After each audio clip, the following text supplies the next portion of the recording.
Hello friends, मेरा नाम है डॉक्टर रमेश कुमार ठाकुर और डिजिटल इमेज प्रोसेसिंग के इस लेक्चर 38 में हम बात करेंगे इंट्रोडक्शन ऑफ इमेज ट्रांसफॉर्मेशन के पार्ट 2 की, जिसमें हम देखेंगे इमेज कंप्रेशन की एक टेक्निक जिसका नाम है हफमैन कोडिंग। तो हफमैन कोडिंग जो है ये बेसिकली फोकस करता है कोडिंग रिडंडेंसी पे। कोडिंग रिडंडेंसी हमने देखा था कि इस तरह की रिडंडेंसी का मतलब ये होता है कि सेम इन्फॉर्मेशन को रिप्रेजेंट करने के लिए हमें सेम लेंथ के कोड वर्ड की ज़रूरत नहीं है। हम किसी सिंबल को छोटे लेंथ के कोड वर्ड से रिप्रेजेंट कर सकते हैं और किसी सिंबल को बड़े लेंथ के कोड वर्ड से रिप्रेजेंट कर सकते हैं, मतलब वेरिएबल लेंथ कोडिंग हम लगा सकते हैं। तो इसका जो मेन टारगेट होता है हफमैन कोडिंग का ये होता है कि जिस सिंबल की प्रोबेबिलिटी जो है वो ज़्यादा है, जिसकी प्रोबेबिलिटी ज़्यादा है उसको हम स्मॉलर लेंथ के कोड वर्ड देंगे, और जिस सिंबल की प्रोबेबिलिटी जो है वो कम है उसको हम लार्जर सिंबल कोड देंगे। ठीक है, तो चलिए देख लेते हैं। तो देखिए ये क्या करता है, ये डेटा रिप्रेजेंटेशन प्रोवाइड कराता है with the smallest possible number of code symbol पर सोर्स सिंबल। तो वही वाली बात हो गई कि सिंबल को हम इस हिसाब से कोड देंगे ताकि जो सिंबल जिसकी प्रोबेबिलिटी ज़्यादा है किसी मैसेज में उसे छोटा कोड मिले। ठीक है, इसीलिए ये क्या है, एक वेरिएबल लेंथ कोडिंग टेक्निक है और ये ऑप्टिमल कोड देता है, मतलब ये मिनिमाइज़ करता है नंबर ऑफ़ कोड सिंबल पर सोर्स सिंबल। ठीक है, और इसमें सिंबल जो है 1 बाय 1 डिकोड होते हैं, इनकोड होते हैं एक टाइम पे। ठीक है, ये वो प्रोसेस दिया हुआ है कि कैसे सोर्स सिंबल है वहाँ पे हम कुछ एक हमारा सिंबल है इनकोड कर दिया हमने, देन फिर डिकोड करने के बाद फिर से हमें एक मैसेज मिला। और बेसिकली ये जो है ये लॉसलेस टेक्निक है, इसमें इंफॉर्मेशन का लॉस नहीं होता है। ठीक है, तो चलिए एग्जांपल के थ्रू हम समझ लेते हैं हफमैन कोडिंग कैसे काम करता है। तो ये सबसे पहला जो है इसका स्टेप जो होता है वो होता है सॉर्टिंग का, प्रोबेबिलिटी को सॉर्ट करने का। और हाँ, उससे पहले एक बात ध्यान रखिएगा, ये 2 पास में काम करता है, एक होता है फॉरवर्ड पास और एक होता है बैकवर्ड पास। ठीक है, तो फॉरवर्ड पास में क्या करते हैं, सबसे पहले हम जितने भी सिम्बल्स रहते हैं उसके प्रोबेबिलिटीज़ वाइज उसे सॉर्ट करते हैं। जैसे यहाँ देखिए हमारे पास 6 सिंबल हैं, A1 A2 A3 A4 A4 A6, उसे प्रोबेबिलिटी वाइज हमने सॉर्ट किया। तो सबसे ज़्यादा प्रोबेबिलिटी था A2 का, तो 0.4 सबसे ऊपर आया। उसके बाद A6 का 0.3, उसके बाद A1 का 0.1, फिर A4 का 0.1, फिर A3 का 0.6 और A5 का 0.04। तो हमने सॉर्ट कर दिया प्रोबेबिलिटी को डिसेंडिंग ऑर्डर में। उसके बाद जो लोएस्ट 2 प्रोबेबिलिटी हैं उनको कंबाइन करते हैं। तो हमेशा यहाँ पे हफमैन कोडिंग में ध्यान रख दीजिएगा कि लोएस्ट 2 प्रोबेबिलिटी कंबाइन होती है। ठीक है, और उसके बाद वो फिर से सॉर्ट होके अपने पोजीशन पे पहुँच जाती है जहाँ पे उसे होना चाहिए। ठीक है, और ये तब तक होता है जब तक कि लास्ट में केवल 2 सिंबल ना बचें। तो देखिए सबसे लोएस्ट 2 प्रोबेबिलिटी क्या थी हमारे पास, 0.06 थी और एक 0.04 था। ये दोनों को कंबाइन किया हमने, मतलब ऐड किया, बेसिकली ऐड होता है। तो ऐड करने के बाद क्या मिलेगा, 0.1। तो 0.1 जो है कहाँ जाएगा, ये सबसे लास्ट में ही रहेगा। बेसिकली आप यहाँ भी रख सकते थे, यहाँ भी रख सकते थे, बट अगर सेम सिंबल है तो आप कहीं भी रख सकते हैं, इसलिए इसे लास्ट में ही रखा गया और ये दोनों कंबाइन होकर यहाँ पर आ गया। और अभी भी ये जो प्रोबेबिलिटीज़ है ये सॉर्टेड फॉर्म में ही है। तो हर एक बार आप हर एक पास में प्रोबेबिलिटीज़ को सॉर्टेड फॉर्म में ही रखिएगा ताकि हाईएस्ट प्रोबेबिलिटी हमेशा ऊपर रहे और उसके बाद लोएस्ट उसके नीचे नीचे रहे। तो अभी भी सॉर्टेड फॉर्म में है। देन अगेन लोएस्ट 2 प्रोबेबिलिटी क्या है, ये दोनों 0.1 0.2। अब देखिए ये दोनों जब ऐड होगा तो क्या हो जाएगा 0.2। तो ये तो 0.1 से ऊपर जाएगा, इसीलिए देखिए ये उठ के कहाँ चला गया, यहाँ पे 0.2 के जगह पे आ गया। तो 0.4 0.3 से नीचे रहेगा 0.2। मगर ये वाला जो 0.1 है, ये वाला देख रहे हैं, ये वाला 0.1 जो है इससे ऊपर आ गया, क्योंकि 0.1 जब सॉर्ट करेंगे तो सबसे नीचे चला जाएगा, इसलिए 0.2 जो है उठ के ये ऊपर आ गया। अब फिर से लोएस्ट 2 प्रोबेबिलिटी ये दोनों हैं, इस दोनों को जब हम ऐड करेंगे तो क्या हो जाएगा 0.3। तो ये तो सबसे नीचे ही रहेगा क्योंकि ऑलरेडी इससे ऊपर सारे इससे बड़े वाले हैं। तो ये जो है ये सोर्स रिडक्शन हो रहा है, देख रहे हैं, ये स्टेप में इटरेटिव वे में जा रहा है। ये तब तक जाएगा जब तक कि 2 सिंबल ना बचे। फिर यहाँ पे लास्ट स्टेप में जो लोएस्ट 2 प्रोबेबिलिटी है वो 0.3 है। इन दोनों को ऐड करेंगे तो देखिए अब ऐड करेंगे तो ये कहाँ चला जाएगा, सबसे ऊपर। क्यों, क्योंकि इससे पहले जो है 0.4 वो तो 0.6 से कम हो जा रहा है और ये दोनों को ऐड करके 0.6 हो जा रहा है। तो ये वाला ऊपर चला जाएगा 0.6 सबसे ऊपर में, और ये 0.4 जो है यहाँ पे नीचे आ जाएगा यहाँ पे। ठीक है, तो ये हमारा फॉरवर्ड पास है। इसमें हम हर एक स्टेज पे क्या कर रहे हैं, प्रोबेबिलिटीज़ को सॉर्ट कर रहे हैं डिसेंडिंग ऑर्डर में और लोएस्ट 2 प्रोबेबिलिटी को ऐड करते जा रहे हैं। ऐड करते करते हर एक बार उसे हम सॉर्टेड पोजीशन में ही रखते हैं और ये तब तक करते हैं जब तक कि लास्ट में केवल 2 सिंबल ना बच जाएं। अब बैकवर्ड पास शुरू होता है। बैकवर्ड पास में क्या करते हैं, हम कोड असाइन करते हैं सिंबल्स को। और कैसे करते हैं ध्यान से देखिए। हम क्या करेंगे, सबसे पहले लास्ट में 2 सिंबल है ना, तो इन दोनों को 0 और 1 असाइन कर देंगे, ठीक है। तो और एक जनरल कन्वेंशन है कि सबसे ऊपर वाले को हम 0 देते हैं और नीचे वाले को 1 देते हैं, ठीक है। वैसे आप किसी को 0 और किसी को 1 रख सकते हो, बट एक जनरल कन्वेंशन जो हर जगह बुक्स वगैरह में यूज़ की जाती है कि ऊपर वाले सिंबल को 0 और नीचे वाले को 1 दे देते हैं। तो देखिए 0.6 को 0 मिल गया और 0.4 को 1 मिल गया, ठीक है।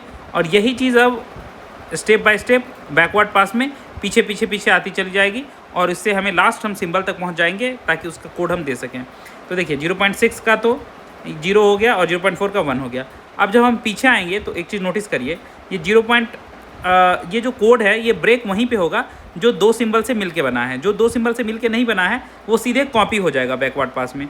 तो 0.4 जो है ये जस्ट कॉपी होके आया था यहाँ से, देखिए ये 0.4 जो है यहाँ पे ये कॉपी होके गया था यहाँ नीचे 0.4।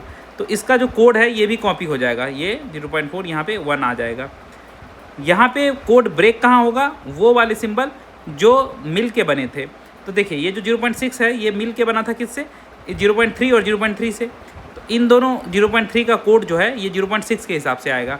तो इसमें सबसे पहले क्या करेंगे, दोनों के सामने 0 लिखेंगे, जो इनके फादर का कोड है। 0.6 का जो कोड है वो सबसे पहले लिखाएगा, ठीक है, 0 0 ये दोनों के सामने रहेगा।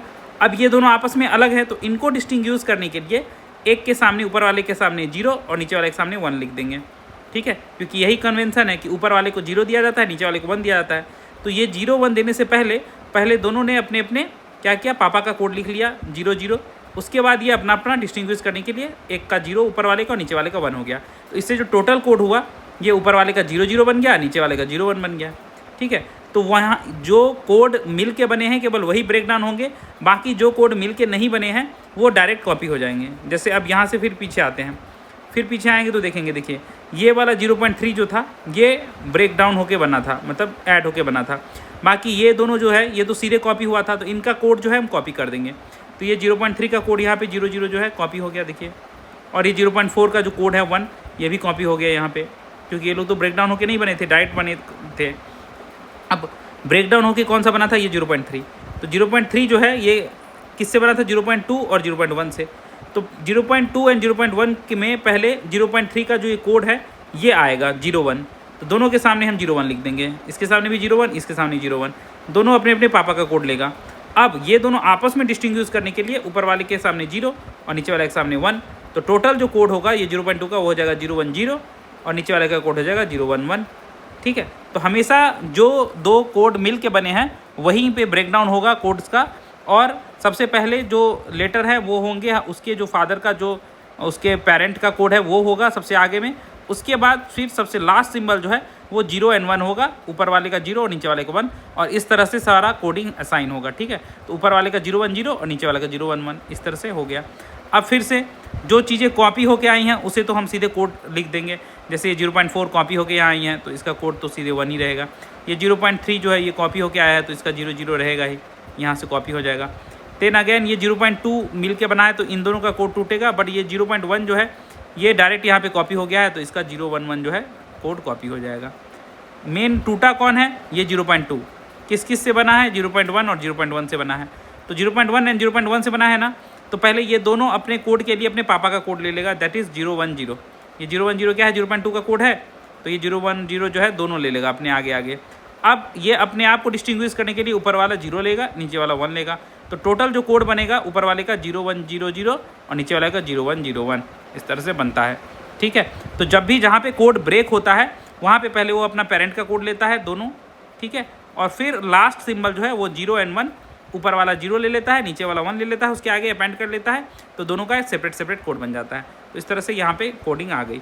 अब फिर से हम पीछे चलेंगे, जो कोड ब्रेक हुआ है केवल उसके सामने ही कोड को ब्रेक करेंगे, बाकी तो कॉपी है, तो जो सब कॉपी है वो लिख लेते हैं। जैसे 0.4 जो है यहाँ पे कॉपी है तो 0.4 का 1 हो गया, 0.3 भी कॉपी है तो इसका 0 0 हो गया, 0.1 जो ऊपर वाला है ये भी कॉपी है तो इसका 0 1 1 हो गया। उसके बाद फिर से 0.1 है तो ये भी कॉपी है तो इसका भी 0 1 0 0 हो गया। बट ये जो 0.1 है लास्ट वाला ये मिल के बना है किन दोनों से, 0.06 से और 0.04 से। तो इन दोनों के कोड के लिए पहले ये दोनों अपने पापा का कोड लेगा, यानी अपने पेरेंट का कोड लेगा, दैट इज़ 0 1 0 1। देखिए 0 1 0 1 था पेरेंट का कोड, तो ये भी 0 1 0 1 लेगा और इसके नीचे वाला भी 0 1 0 1 लेगा, क्योंकि यही दोनों तो मिलके बना है ना 0.1। अब ये दोनों आपस में डिस्टिंग्विश करने के लिए ऊपर वाला 0 ले लेगा, नीचे वाला 1 ले लेगा, तो जो टोटल कोड बनेगा तो ऊपर वाले का होगा 01010 और नीचे वाले का हो जाएगा 01011। ठीक है, तो इस तरह से ये कोड यहाँ तक आ जाएंगे। अब ये जो कोड्स आए हैं यही कोड सिम्बल्स के कोड हैं बेसिकली, क्योंकि अब हम फाइनली यहाँ तक पहुँच चुके हैं। ठीक है, अब इससे पीछे कोई स्टेज नहीं है जहाँ पे हम ब्रेक डाउन वगैरह हुआ हो, तो यही कोड जो है हम सिम्बल्स को दे देंगे। तो बेसिकली A2 का कोड हो जाएगा 1, क्योंकि 0.4 किसका था, A2 का था। 0.3 किसका था, A6 का था, तो इसका कोड हो जाएगा 00। फिर 0.1 ये किसका 011 कोड है ना, ये A1 का था, तो 011 A1 का कोड हो जाएगा। फिर 0101 जो है ये 0.4 दूसरे वाले का कोड है, तो 0100 ये इसका कोड हो जाएगा। अब A3 जो है 0.06 इसका कोड क्या है 01010, तो 01010 ये A3 का कोड है। और A5 का कोड क्या है 0.04 वाला, दैट इज़ 01011, तो ये हो जाएगा 01011, तो ये हो जाएगा A5 का कोड।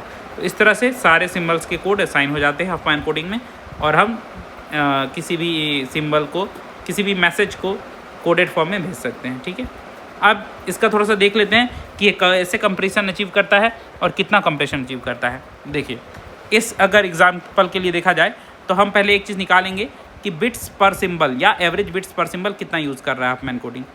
तो इसका एक फार्मूला होता है, ये होता है कि जो भी प्रोबेबिलिटी है उस बिट्स की, वो इनटू उस बिट्स को रिप्रेजेंट करने में कितना लेंथ का कोडवर्ड लगा है। ऐसा अगर हर एक सिंबल के लिए करके उसको समेशन कर लेते हैं तो हमें एवरेज बिट्स पर सिंबल निकल जाता है। तो वही हम यहाँ पे कर रहे हैं, समेशन ऑफ k = 1 to 6, क्योंकि 6 सिंबल है हमारे पास। LRK मतलब LAK दैट इज़ कितना लेंथ का कोडवर्ड ले रहा है वो symbol, and PAK that is probability क्या थी उस सिंबल की, वही हो जाता है हमारा एवरेज लेंथ पर बिट। तो देखिए यहाँ पे भी ये टेबल दिया हुआ है, तो यहाँ से भी हम देख सकते हैं नीचे में। देखिए 3 × 0.1 है, मतलब A1 से शुरू किया गया है सबसे पहले। A1 का ये है, A1 को कितना बिट लग रहा है, 3 बिट, 0 1 1 3 बिट लग रहा है, तो 3 इसका नंबर ऑफ बिट्स है, और 0.1 क्या है, इसकी प्रोबेबिलिटी है 0.1। 3 × 0.1 प्लस A2 का नंबर ऑफ बिट्स कितना लग रहा है, A2 का देखिए, A2 को लग रहा है केवल 1 बिट 1, और इसकी प्रोबेबिलिटी है 0.4, तो 1 × 0.4 प्लस A3 कहाँ है, A3 देखिए ये 0.06 प्रोबेबिलिटी है, और उसको नंबर ऑफ बिट्स कितने लग रहे हैं 1 2 3 4 5, तो 5 × 0.06 ये प्रोबेबिलिटी है। प्लस A4 का क्या हाल है, A4 का देखिए 0.1 इसकी प्रोबेबिलिटी है, और उसको बिट्स कितने लग रहे हैं 0 1 0 0 4 बिट लग रहे हैं, तो 4 number of bits into probability 0.1 plus ये क्या है A5 का क्या है 0.04 प्रोबेबिलिटी है, और इसको कितने बिट्स लग रहे हैं 5 1 2 3 4 5। ठीक है, तो इसके हो जाएंगे 5 बिट्स लग रहे हैं और प्रोबेबिलिटी 0.04 प्लस A6 का देख लेते हैं। A6 का क्या है, प्रोबेबिलिटी 0.3 है और बिट्स कितने लग रहे हैं 2, तो बिट्स इज़ 2 इंटू प्रोबेबिलिटी 0.3। तो ये सब जब हम करेंगे, सारा समेशन करने के बाद हमें मिलेगा 2.2 बिट्स पर सिंबल। तो यही है हमारा probability average length of bits पर सिंबल। अब अगर मान लीजिए हम कंप्रेशन नहीं करते तो हमें हर एक सिंबल को डिनोट करने के लिए कितने बिट चाहिए, तो चूंकि यहाँ पे 6 तरह के सिंबल हैं, तो अगर 6 तरह को सिंबल को हम अलग अलग कॉम्बिनेशन से प्रेजेंट करें तो हमें मिनिमम 3 बिट चाहिए। ठीक है, क्योंकि 3 बिट से हम क्या कर सकते हैं, टोटल 8 कम्बिनेशन बना सकते हैं। ठीक है, 8 कम्बिनेशन बना सकते हैं ना, तो 6 के लिए हमें मिनिमम 3 बिट तो चाहिए। तो 3 बिट था without compression, but with compression हमारा 2.2 बिट हो गया, तो हमारा एक कंप्रेशन अचीव हो गया। ठीक है, अब इसी में ऐसा रहता कि कंप्रेशन रेशियो बताओ, तो मैसेज के हिसाब से हम निकाल लेते कंप्रेशन रेशियो क्या है, जो भी मैसेज होता उसके हिसाब से हम उस पर बिट रख देते और हम कंप्रेशन रेशियो निकाल लेते। ठीक है, अब यहाँ पे कोडिंग के साथ साथ डिकोडिंग भी बहुत ज़रूरी है। डिकोडिंग में क्या होता है कि जब भी हम कोई कोड कर देते हैं तो फिर जो सामने वाला पर्सन जिसको हम कोड भेज रहे हैं उसको ये भी तो पता चलना चाहिए कि एक्चुअली में मैसेज क्या आ रहा है, तो सिंबल को डिकोड कैसे करेगा वो भी तरीका हर एक कोडिंग के साथ आनी चाहिए। तो डिकोडिंग में क्या है, ये एक प्रीफिक्स कोड है। प्रीफिक्स कोड का मतलब होता है कि कोई भी कोड जो है किसी दूसरे कोड का प्रीफिक्स नहीं है। ठीक है, हर एक कोड अपने आप में यूनिक है, और अगर एक बार एक कोड मैच हो गया तो वो दूसरे का कोड का प्रीफिक्स नहीं होगा। तो चेक कर लेते हैं, मान लीजिए ये कोड है 01010 0111100, ये जो यहाँ पे दिया हुआ है ये हमारा मैसेज है कोड वर्ड में। अब इसको हमको पता करना है कि मैसेज क्या है। एक एक करके मैच करेंगे, एक एक सिंबल वाइज, कि जहाँ तक मैच नहीं होगा वहाँ तक मैच करेंगे और जहाँ मैच हो जाएगा वहाँ पे हम उस सिंबल को पुट कर देंगे। तो सबसे पहले हम मैच करेंगे जीरो। जीरो किसी का कोड है क्या यहाँ पे देखिए, नहीं जीरो कोड नहीं है, यहाँ में से किसी का कोड नहीं है। फिर हम चेक करेंगे एक सिंबल ऐड करके, 01। 01 कोड है क्या किसी का, देखिए तो 1 0 0 0 1, नहीं 01 कोड नहीं है। नेक्स्ट एक सिंबल अब ऐड और कर लेंगे, 010। ये 010 ऐड है, कोड है क्या किसी का, 010 010 नहीं है। एक सिंबल और ऐड कर लेंगे, 0101, ये कोड है क्या किसी का, 0101, ये कोड है नहीं है। देन हम एक सिंबल और ऐड कर लेंगे, 01010, ये कोड है क्या किसी का, 01010, देखिए यहाँ पे A3 का कोड है। ठीक है, दैट मीन्स यहाँ तक जो है मैसेज कंप्लीट हो गया डिकोडिंग, और इसका मतलब है A3, क्योंकि A3 से कंप्लीट मैच हो गया। तो जिससे कंप्लीट मैच हो जाएगा वही इसका सिंबल है। देन नेक्स्ट हम शुरू करेंगे फिर 0 से। तो 0 मैचिंग है क्या, नहीं 0 इधर देखिए मैचिंग नहीं है। 01 का मैचिंग देखेंगे, एक सिंबल अपेंड करके, 01 का मैचिंग है क्या, नहीं। फिर हम देखेंगे 011 का मैचिंग, 011 का मैचिंग है क्या, यस, यहाँ पे 011 का मैचिंग है, दैट इज़ A1। तो फिर A1 जो है यहाँ तक के लिए हम लिख देंगे दिस इज़ A1। ठीक है, तो कन्फ्यूज़न नहीं रहेगा। देन अगेन चेकिंग शुरू होगी 1 से। तो 1 है क्या किसी का कोड, यस 1 है कोड किसका, A2 का। तो ये जो है ये प्रॉपर यहीं पे A2 का कोड हो जाएगा। ठीक है, देन अगेन स्टार्ट करेंगे 1 है क्या किसी का, A2 का, यस। तो फिर यहाँ पे भी ये A2 का कोड हो जाएगा, ये वाला 1 A2 का हो जाएगा।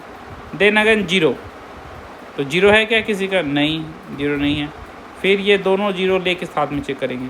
सो दिस इज़ 00 कोड है क्या किसी का, यस 00 कोड है किसका, A6 का। तो ये वाला पोर्शन A6 का हो गया। सो हमारा मैसेज जो है वो हो गया A3, A1, A2 and A6। तो इस तरीके से हमने देखा कि कैसे हफमैन कोडिंग करता है एज वेल एज डिकोडिंग करता है। डिकोडिंग के टाइम 1 बाय 1 मैच करेंगे और जहाँ तक मैच कर जाएगा वहीं तक वो सिंबल ले लेंगे और फिर नेक्स्ट सिंबल से मैच करना शुरू करेंगे, और जहाँ मैच नहीं करेगा एक एक सिंबल अपेंड करते जाएंगे, बढ़ाते जाएंगे और चेकिंग करते चले जाएंगे। तो आई होप आप लोग को हफमैन कोडिंग समझ में आई होगी। थैंक्स।